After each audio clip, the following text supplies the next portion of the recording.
at a high number because some of the farms were valuable, but they didn't, they couldn't quantify it. And they'd go out and borrow money to pay the estate tax or the death tax, as it's called.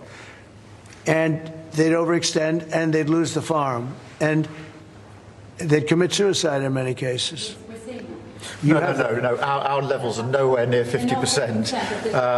They're not. We've just introduced where it's paid over many years. Works out. Well, that's good. An extra 2% a year over 10 years. So it's not at those levels by any stretch of the imagination. But the other thing that we've done, as you know, is make sure that we've got a pathway for farmers that actually increases their year-on-year income, which is the most important thing.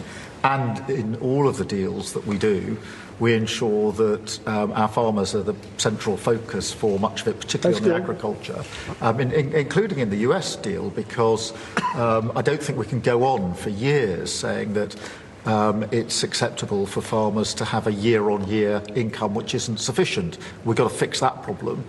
We can't simply live with that problem. So it's a very different situation. Well, we ended the estate tax. There is no estate tax on farmers. So when a parent leaves their farm, because again, a lot of these farms, they don't make a lot of money, but it's a way of life, and they love their way of life, and they love that dirt. That dirt is the most beautiful thing they've ever seen. They love it. I mean, they're farmers. They love doing it. They don't know how to do anything else, but they don't want to do anything else. I speak to farmers. I say, would you like to live in my penthouse in Manhattan? It's the most beautiful. No, sir, I want this farm. And what happens is, we were losing a lot of people to suicide. They'd borrow money to pay the estate tax, and they were not able to pay it. And some banks are ruthless; they wouldn't do anything, and they would end up committing suicide. We have totally ended the estate tax in those situations, so there's no estate tax. So when a parent leaves the farm to the kids, they don't have to worry about their local, possibly unfriendly banker coming in and stealing their farm. Migration, and one of the hot black issues in Britain is migrants being housed in hotels and people in the local communities not feeling safe. Is that an appropriate place to house migrants? I don't like anything about it. They shouldn't be allowed in.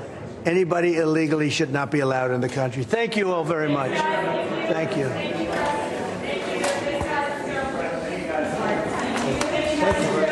Take everything. All right, there you have it. For over an hour, President Trump sitting there with the Prime Minister of the UK, Keir Starmer.